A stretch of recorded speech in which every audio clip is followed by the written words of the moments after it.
В 2023 году адаптация молодежи к современным реалиям и вызовам, изменение климата и его последствия для страны. Об этом и многом другом говорили на заседании Совета по сотрудничеству в области образования государств-участников СНГ. По словам Докдургул Кендрибаевой, достойное образование котируется во всех странах и не стоит на месте. Для того, чтобы достичь развития, каждый студент должен совершенствовать свои знания и применять с умом. И наука, и образование не имеет границ, идет большая глобализация и миграционная мобильность. Именно молодежь активно развивается, они работают во всех рынках мира, и мы должны готовить к адаптивному лидерству наших будущих поколений с учетом сегодняшних актуальных вызовов современности. Они должны адаптироваться, и мы должны формировать мягкие навыки именно наших студентов, молодежи, которые мы не знаем, как в условиях ускоренного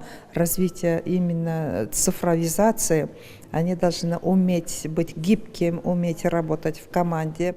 Также на мероприятии особое внимание было уделено вопросам цифровизации учебного процесса, повышения качества школьного и высшего образования, а также профессиональной подготовки и переподготовки кадров. Кроме того, участники заседания рассмотрели возможности для расширения академической мобильности и поддержки молодежных инициатив в странах СНГ. Мир сейчас нестабильный, везде идет конфликтная ситуация. Здесь мы должны формировать гражданские ответственности, толерантных граждан, а также мы должны формировать общечеловеческие, общегосударственные, национальные ценности нашего подрастающего поколения. Об этом будет такая открытая, обширная дискуссия, и из этого будет вытекать. И, конечно, мы самый лучший опыт перенимали из Российской Федерации, тоже из опыта нам помогли уже десятилетия Институт отраслевого питания, где было обеспечено сегодня качественным школьным питанием, новое меню, а также оснащение кухонным оборудованием, обучены именно многие школьные повара. На заседании Совета также проводили анализ проделанной работы за прошлый год. Так, по словам советника Департамента по гуманитарному сотрудничеству исполкома СНГ, развивается договорно-правовая база в сфере образования, обмен опытом по внедрению современных технологий и инноваций в учебный процесс. Также рассматриваются перспективы реализации совместных образовательных программ.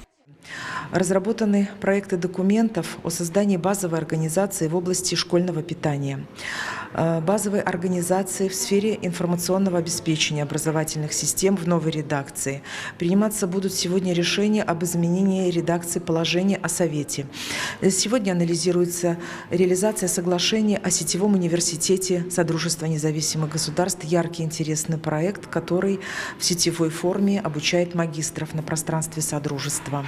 Отметим, что в этом году председательство в Совете по сотрудничеству в области образования СНГ перешло нашей стране, и проведение заседания в Бишкеке свидетельствует о стремлении стран Содружества к консолидации усилий в решении общих задач в области образования и дальнейшему развитию образовательных связей между странами региона. Эрмек Куренкеев, Жакшылык Исаков, ЛТР Бишкек.